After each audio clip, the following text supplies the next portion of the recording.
دریائے دجلہ کے دونوں کناروں پر آباد الف لیلہ کی شہرزاد کا شہر بغداد،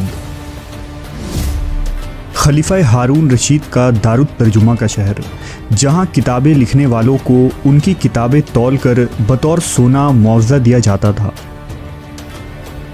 یہ کہانی ہے دلکشاں مسجدوں، وسیع کتب خانوں، عالیشان محلات، سرسبز باغات اور علم افروز مدرسوں کے شہر بغداد کا۔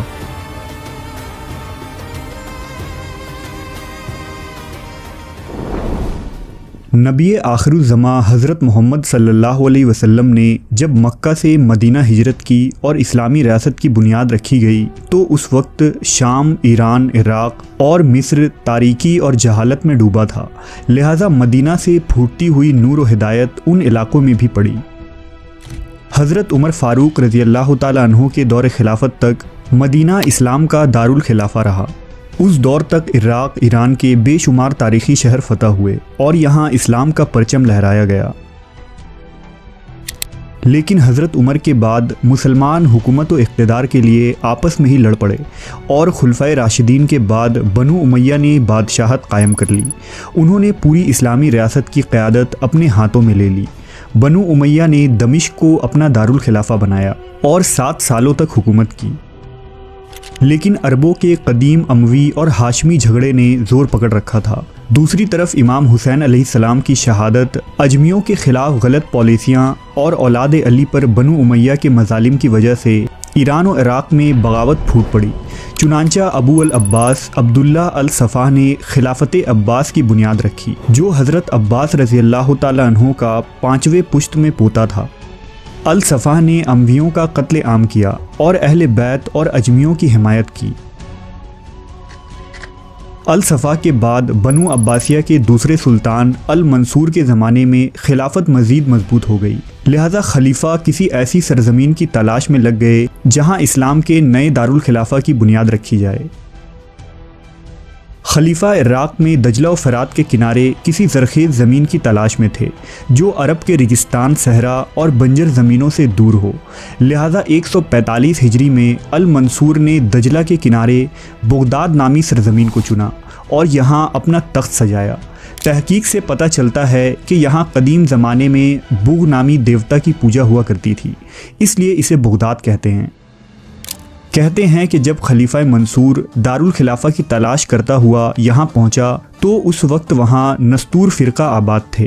یہاں کی مٹی دجلہ کے پانی کی وجہ سے زرخیز تھی، موسم گرما میں راتیں سرد اور موسم سرما میں خوشگوار ہوتی تھی۔ امام طبری بیان کرتے ہیں کہ خلیفہ جس وقت بغداد کے راہبوں سے ملا تو انہوں نے کہا کہ ہماری پرانی کتابوں میں ایک پیشن گوئی لکھی ہوئی ہے کہ کسی زمانے میں نہر فرات اور دریائے دجلہ کے درمیان ایک شخص جس کا نام مقلاس ہوگا ایک شہر آباد کرے گا۔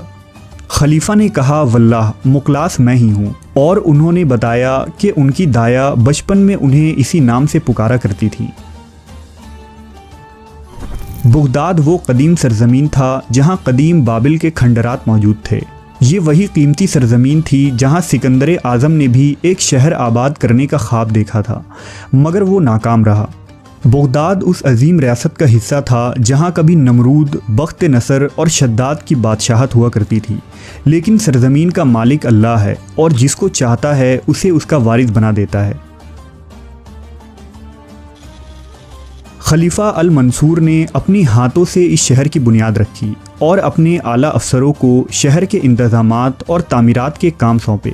بس یہی وہ دور تھا جہاں سے مسلمانوں کی عظیم سنہرے دور کا آغاز ہوتا ہے اور بغداد اس دور کا مرکز بن کر سامنے آتا ہے۔ شہر بغداد کی بنیاد گول دائرے کی شکل میں رکھی گئی۔ بادشاہ کا محل اس کے بالکل وسط یعنی سینٹر میں تھا اور یوں یہ شہر ایک بڑا قلعہ معلوم ہوتا تھا۔ محل کے اوپر 80 ذراع اونچا ایک گنبد تعمیر کیا گیا تھا۔ یہ گنبد شہر کا تاج، بغداد کی علامت اور خلافت عباسیہ کی یادگار تھی۔ بغداد ایک خوابوں کا طلسماتی شہر معلوم ہوتا تھا۔ شاہی محل کے ارد گرد سونے کے درخت تھے جس کے ڈالیوں پر سنہرے پرندوں کے نقش بنائے گئے تھے، ان میں جواہرات جڑے تھے۔ ایوان فردوسی کے چھتوں اور دیواروں پر لال و گوہر کے نقش و نگار بنے ہوئے تھے۔ بغداد کے کنارے دریائے دجلہ و فرات بہتا تھا۔ دریا کے دونوں کناروں پر میلوں تک آمنے سامنے محل بنے ہوئے تھے۔ دریا کے کنارے کنارے پانی کی سطح تک سنگ مرمر کی سیڑھیاں بنی ہوئی تھی۔ عباسی دور میں بغداد میں بے شمار عجائب گھر، ہسپتال، لائبریریاں اور مسجدیں تعمیر کی گئی تھیں۔ کہتے ہیں کہ سلیمان علیہ السلام نے عراق میں ایک زندورد نامی شہر بسایا تھا اور آپ علیہ السلام کے حکم سے جنوں نے 5 آہن دروازے بنائے تھے جسے اس شہر کے چاروں طرف لگایا گیا تھا۔ ان دروازوں کی ساخت کو دیکھ کر ہی معلوم ہوتا تھا کہ یہ دروازے انسانی ہاتھوں کے بنے ہوئے نہیں ہیں۔ خلیفہ المنصور نے یہ آہنی دروازے لا کر بغداد کے دیواروں میں لگا دیے تھے۔ تبری نے لکھا ہے کہ 300 ہجری تک یہ دروازے ویسے ہی موجود تھے۔ بغداد کسی عربی داستانوں کا افسانوی شہر معلوم ہوتا تھا، جہاں وسط کے دیواروں پر ایسے گنبد بنے ہوئے تھے جن پر سونے کا پانی پھرا ہوا تھا۔ شہر میں گلیوں کا جال بچھا ہوا تھا۔ ہر ایک چوک میں مختلف گلیوں اور بازاروں کا راستہ کھلتا تھا۔ خلیفہ ہارون رشید کے دور میں بغداد شہر کی وہی حیثیت تھی جو 21ویں صدی میں واشنگٹن کی ہے۔ یہ شہر ایک عالمی مرکز تھا جس کی سرحدیں ہندوستان اور تاتار سے بحر اوقیانوس پر ہسپانیہ کے سرحدوں تک پھیلی ہوئی تھی۔ ہارون رشید کے عہد میں کل ملک کا خراج آج کے کل حساب سے 51 کروڑ 50 لاکھ روپے ماہانہ تھا۔ چین سے لے کر روم کے حکمراں خلیفہ عباسیہ کو خراج دیتے تھے۔ شہر بغداد دولت و ثروت سے مالا مال تھا۔ شہر کی کل آبادی 10 لاکھ سے زائد تھی، جو اس وقت کی دنیا کی سب سے زیادہ آبادی والا شہر تھا۔ بغداد کی خوشگوار آب و ہوا، دجلہ کی روانی میں کشتیوں کا سیر، باغوں کی رنگینی اور سورج طلوع و غروب کے دلربا منظر نے بغداد شہر کو الف لیلہ کا شہر بنا دیا تھا۔ بغداد علم و فنون کا سب سے بڑا مرکز تھا، جہاں خلیفہ نے بیت الحکمت قائم کیا تھا، جس نے بغداد کی تاریخ میں 4 چاند لگا دیے تھے۔ بیت الحکمت نے دنیا بھر کے سائنسدانوں کو اپنی طرف متوجہ کیا۔ اس زمانے میں مسلمان، یہودی اور مسیحی دانشور سبھی کو وہاں تعلیم اور تحقیق کی اجازت تھی۔ کتابوں کی تعداد کے لحاظ سے بیت الحکمت کا موازنہ آج لندن کے برٹش لائبریری یا پیرس کے بیبلیوٹیک ہسٹوریکل لائبریری سے کیا جا سکتا ہے۔ بیت الحکمت میں سائنس کے بے شمار شاخوں پر 24 گھنٹے تحقیق جاری رہتا تھا اور بے شمار پر اسرار علوم کو بھی یہاں اہمیت حاصل تھی۔ یہ اس وقت کی دنیا کی سب سے بڑی لائبریری تھی۔ اسلامی کتابوں کے علاوہ سائنس، جغرافیہ، طب، تاریخ، کیمیا، غرض کے ہر موضوع پر کتابیں موجود تھیں۔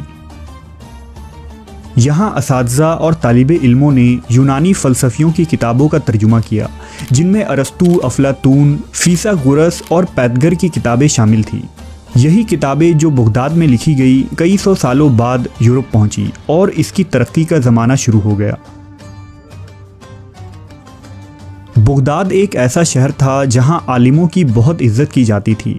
اہل علم کو اتنی عزت دی جاتی جتنا آج کل سیاستدانوں کو دی جاتی ہے۔ یہ شہر فقہ حنفی اور فقہ حنبلی کا گھر تھا۔ مشہور ہے کہ اگر کوئی بغداد میں نئی کتاب لکھتا یا ترجمہ کرتا تو خلیفہ کی طرف سے اس کتاب کی وزن کے برابر سونا اور جواہرات اس شخص کو انعام کے طور پر دیا جاتا تھا۔ بغداد نے دنیا کو عظیم سائنسدانوں، عالموں اور ادیبوں سے نوازا۔ عربی اور فارسی کے مشہور شاعر بغداد میں پیدا ہونے لگے۔ علم کیمیا کا بانی جابر بن حیان، الجبرا کے بانی الخوارزمی، اسی طرح مشہور مفکر امام غزالی، تاریخ داں تبری اور کئی بڑی شخصیات بغداد کے اسی سنہرے دور کے دین تھے۔ شہر بغداد کی شاندار انتظامات، علمی شوق و ذوق، دولت و ثروت اور عظیم الشان رتبہ دیکھ کر امام شافعی رحمۃ اللہ علیہ نے فرمایا تھا کہ اگر تم نے بغداد نہیں دیکھا تو پھر تم نے دنیا نہیں دیکھی اور نہ ہی شاندار لوگ دیکھے۔ ابو بکر ایاس رحمۃ اللہ علیہ فرماتے ہیں کہ اسلام بغداد میں ہے اور یہ شہر شکاری ہے جو علم و فن کے ماہرین کا شکار کرتا ہے، اور جس نے یہ شہر نہیں دیکھا اس نے دنیا نہیں دیکھی۔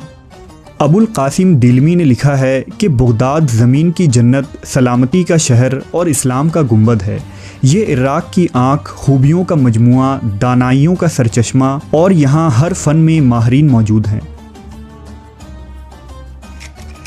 دولت کی فراوانی اور اللہ کی طرف سے دی گئی بے شمار نعمتوں نے بغداد کو خوب ترقی دی، لیکن ان نعمت اور دولت نے بغداد کو وہ تمام چیزیں بھی سکھا دیں جس کا اسلام سخت مخالف تھا۔ حرام مشروب کو بادشاہ اور امرا نے حلال کر لیا۔ ہارون اور مامون کے دور میں عیش و عیاشی کی محفل کا دور چلنے لگا۔ اہل بغداد نے دل بہلانے کے تمام سامان مہیا کر لیے، خواہ وہ دین اسلام کے خلاف ہی کیوں نہ ہو۔ گلی چوک چوراہوں پر ناچ گانے اور رقص کی محفلیں سجنے لگیں۔ انتظامات سلطنت عیش پسند لوگوں کے ہاتھوں میں آ گئی۔ خود خلیفہ کے حرم میں ہر ملک کی خوبصورت ترین لونڈیاں اور کنیزیں جمع ہوتی تھیں۔ حکومتی خزانے میں سونے چاندی اور جواہرات کا ڈھیر لگا ہوتا تھا۔ شاعر لکھتا ہے کہ بغداد میں ایک حسین خوبصورت عورت خلیفہ سے لاکھوں درہم حاصل کر لیتی تھی، جبکہ فوج کے سپاہی دن بھر فاقہ کر کے رات کو بھوکے سو جاتے تھے۔ محل میں ہزاروں فولادی تلواریں اور ہتھیار تھے جن کو زنگ کھا رہی تھی۔ اہل بغداد جہاد کا فلسفہ بھول چکے تھے۔ خلیفہ اور امرا کی ہر شام جام اور شطرنج میں ڈوبی رہتی تھی۔ خلافت عباسیہ اب خلفائے راشدین کا دستور العمل چھوڑ کر اپنے دنیاوی روش پر چل پڑے تھے۔ جیسا کہ اللہ تبارک و تعالیٰ کا ارشاد ہے کہ اے اہل اسلام، تم لوگوں میں سے کوئی شخص جہاد ترک نہ کرے، کیونکہ کوئی قوم ایسی نہیں جو جہاد کو چھوڑ دیتی ہو اور اللہ پاک اسے ذلیل و خوار نہ کر دیتا ہو۔ لہذا جیسے بنی اسرائیل کی عیاشیوں اور نافرمانی کے سبب ان پر بخت نصر قہر الہی بن کر نازل ہوا تھا، بالکل اسی طرح بنو عباس کی عیاشیوں اور نافرمانیوں کے سبب منگول سے ایک آندھی بغداد کی طرف بڑھ رہی تھی۔ خان اعظم چنگیز خان کا بیٹا ہلاکو خان ہرات، بخارا، سمرقند جیسی شہروں پر قبضہ کر کے مسلمانوں کا قتل عام کر رہا تھا، اور منگولوں کا یہ لشکر اب بغداد کی جانب بڑھ رہا تھا۔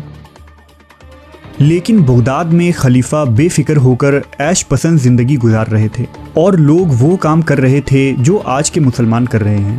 حنفی اور حنبلی مسلمان میں مناظرے اور تنازعات چل رہے تھے۔ اشری اور ماتریدی مسلک کے لوگوں کے درمیان اختلافات اور رسا کشی اپنے عروج پر تھا۔ شیعہ سنی کو کافر کہتے اور سنی شیعہ کو کافر کہتے۔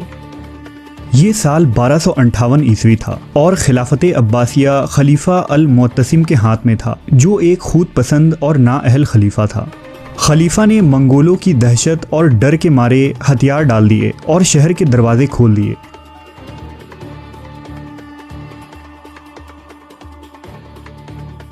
شہر میں داخل ہوتے ہی منگولوں نے بے رحمی سے لوگوں کا قتل کرنا شروع کر دیا۔ انہوں نے خوب لوٹ مار کی۔ بچے اور عورتیں ہاتھوں میں قرآن اٹھائے باہر نکلے۔ ان منت سماجت کرنے والوں کو تہہ تیغ کر دیا گیا۔